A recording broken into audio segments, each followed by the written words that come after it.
What if I tell you that ancient Egyptians were not just worshipping crystals? They were activating them with powerful rituals for protection, healing, and destiny. And what if I tell you some of those rituals are still used today? And they still work? Stay till the end, because what you'll hear next might completely change how you see crystals forever. Hello, beautiful soul. Welcome back to the channel where spirituality meets real ancient wisdom. Today we are talking about something very powerful. Egyptian crystal rituals explained. Not fairy tales. Not social media trends. But real spiritual practices that were used by pharaohs, priests, and healers thousands of years ago to protect energy, attract abundance, and connect with higher realms. So please, end taksuni. And if you love deep spiritual knowledge like this, like the video, subscribe to the channel, and comment ancient power if you are ready to activate your energy. You may not know this, but even today, many celebrities and powerful leaders keep crystals near them for focus, protection, and intuition. Cleopatra was known to sleep with crystals near her bed. Pharaohs wore crystal amulets inside their crowns. Priests placed crystals on the body during healing ceremonies. Why? Because Egyptians believed crystals were not just stones. They were living energy tools connected to the stars, to the earth, and to the human soul. In Egyptian belief, every human had three energies: the body, the soul, and the spiritual double. Crystals were used to balance all three. They used lapis lazuli for divine communication, clear quartz for amplifying prayers, carnelian for courage and life force, and turquoise for protection from negative energies. But here is the secret part nobody tells you. They never used crystals without intention. Never without ritual. Never without activating them first. A crystal without intention is just a stone. But a crystal with intention becomes a spiritual device. One simple Egyptian activation ritual was done at sunrise. They would hold the crystal toward the sun, close their eyes, breathe deeply, and speak their desire out loud 3 times. Because Egyptians believed spoken words carry creative power. They also cleansed crystals with moonlight and sacred water, not just for physical cleaning, but to remove emotional and energetic memory. Yes, crystals store energy. That is why your crystal sometimes feels heavy, and sometimes feels light. Let me tell you something very real. Many people buy crystals, keep them in drawers, or wear them as jewelry, but feel no change in life. And then they say, crystals don't work. But imagine buying a phone and never turning it on. Will it work? No. Same with crystals.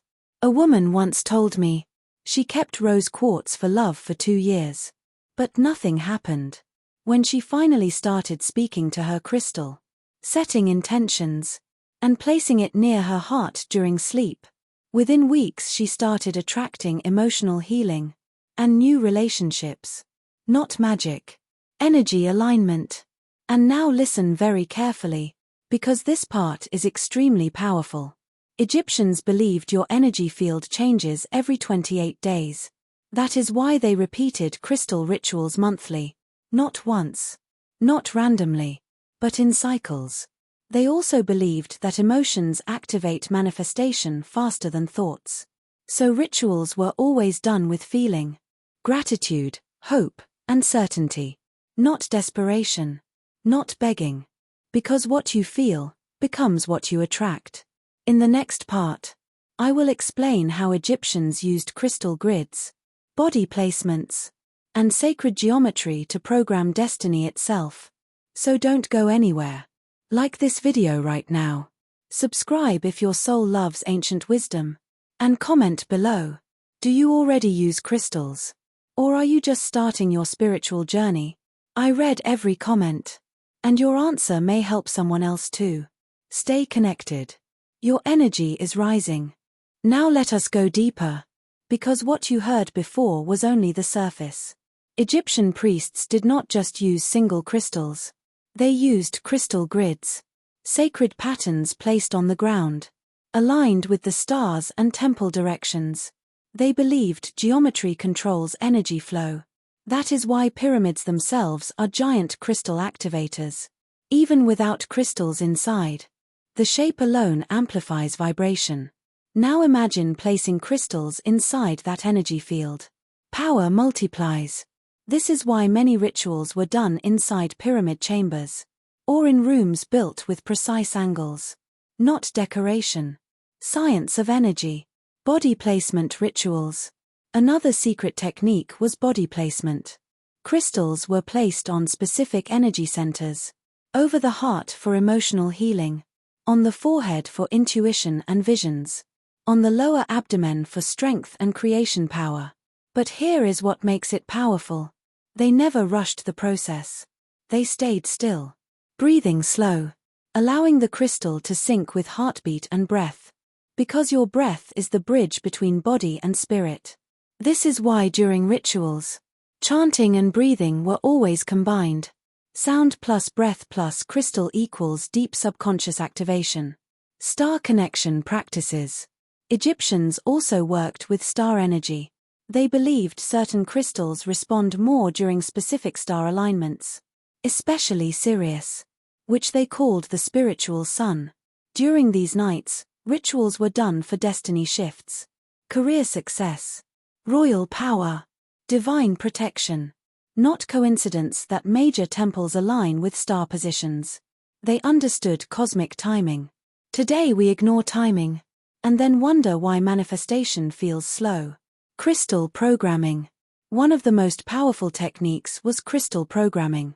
They would hold the crystal, visualize the desired future clearly, and repeat symbolic phrases, not long affirmations. Short, emotional, certain. Because subconscious mind responds to symbols and feelings, not complicated sentences. That is why Egyptian language itself was symbolic. Hieroglyphs were not just writing. They were manifestation codes. So when crystals were placed near symbols, energy patterns became stronger. Why modern people feel blocked? Now ask yourself something honestly. Do you use crystals only when you feel desperate? Only when problems become big? Egyptians used crystals when life was good too. For maintenance of energy. For stability. For long-term alignment. Not emergency medicine, but daily spiritual hygiene. That is the difference. Now let us bring ancient power into modern life. Because spirituality is not meant only for temples and history books. It is meant for your bedroom, your workspace, your daily routine. You do not need pyramids. You do not need priests. You only need awareness, intention, and consistency. Simple home ritual. Here is a simple Egyptian-inspired ritual you can do at home. Choose one crystal only. Not 5. Not 10. Because focused energy works faster than scattered energy. Sit comfortably. Hold the crystal near your heart. Close your eyes. Breathe slowly, in and out, 3 times. Then visualize your desired life. Not just seeing it, but feeling it as already real. Now say one short powerful sentence. For example, I am safe, supported, and guided. Or, abundance flows to me naturally. Say it 3 times. And stay silent for 30 seconds after that. Silence allows energy to settle. Daily activation technique. Another powerful technique is daily touch activation. Every morning, touch your crystal for just 10 seconds. No long ritual. Just connection. And say in your mind, today we move together. This may sound simple, but consistency programs your subconscious faster than dramatic rituals. Egyptians valued repetition. Not motivation. Not mood. But rhythm. Multi-purpose crystal use. Now listen carefully to this part. One crystal can be used for multiple intentions, but never at the same time. You must clear it between intentions. Moonlight, salt water, or deep breathing while holding it. Why? Because energy instructions must be clean and clear. Confused energy creates delayed results. That is why ancient rituals always had cleansing before activation. Always. Egyptians did not believe destiny was fixed. They believed destiny was flexible. But only for those who consciously worked with energy. Most people live on autopilot. Repeating thoughts. Repeating emotions. Repeating outcomes. But rituals break patterns. They wake the subconscious. And when subconscious changes, life must change. Now understand this deeply. Crystals do not change your life. You change your vibration. Crystals only support the shift. They are amplifiers, not replacements for inner work. So if you combine crystal rituals with emotional healing, self-belief, and aligned action, results multiply. And now I want to ask you something important. What if the ancient people were not more advanced in technology, but more advanced in energy awareness? What if the power you are searching for outside has always been sleeping inside you? Crystals are only reminders. You are the source. So from today, do not treat spiritual tools like decoration. Treat them like partnerships with your higher self. If this video awakened something in you, like the video right now, subscribe for more ancient wisdom mixed with modern understanding. And comment below. Which crystal do you already have? And what intention will you activate with it today? Your answer may inspire someone else on this journey. Remember, you are not here by accident. You are here to remember your power. And this is only the beginning.